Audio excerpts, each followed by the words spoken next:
Well, for more on Christine Lagarde's nomination as head of the IMF, let's talk to Jens Larsen, Chief European Economist at RBC Capital Markets. He used to be alternate executive director at the IMF Executive Board representing the UK. Jens, thank you very much indeed for coming in.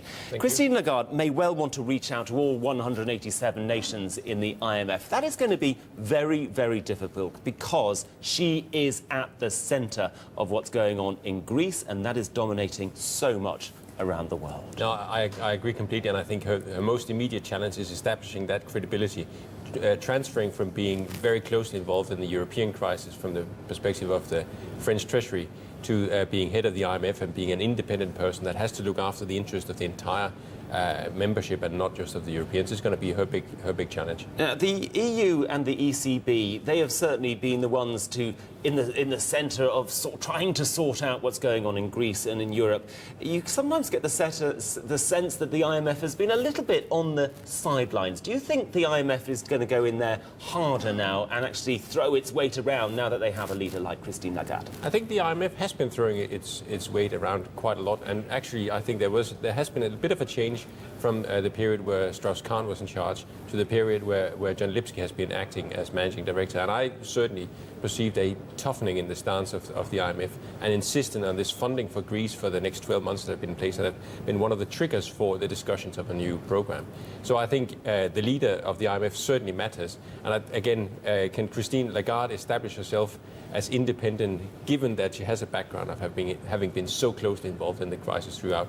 I think that's the key question, and that's certainly what the shareholders from across the globe are going to be looking for. When you're sitting in a newsroom in London, it's easy to think that Greece is just so enveloping. But what else has she got on her plate around the world? What are the challenges? So when she's been travelling to emerging markets, they would have been concerned about governance of the institutions. This was the debate we used to have before the crisis really kicked in. How are we managing these big institutions? And that is still a big issue for emerging markets. But I would say that the big issue currently is global imbalances. That has been a long-running story. How are we managing these big current account deficit and surpluses? How are we managing the tensions in the international monetary system between those that fix their exchange rates and those that are currently pursuing very expansionary monetary policies? As a former IMF insider, finally, what sort of shape do you think the IMF is in? It has gone through an awful lot of turmoil, a certain amount of soul-searching, if you like, with the Dominic Strauss-Kahn saga. How easy is it for this institution to just get on with the job? I think the IMF is always an institution that gets on with the job. It's a very, very disciplined institution. And I think actually when you're looking back over Dominic Strauss-Kahn's leadership period, then I would say the last episode apart, it has been a tremendously positive period for the IMF staff, a much stronger sense of purpose, and of course a very clear involvement in all the key issues of world finance.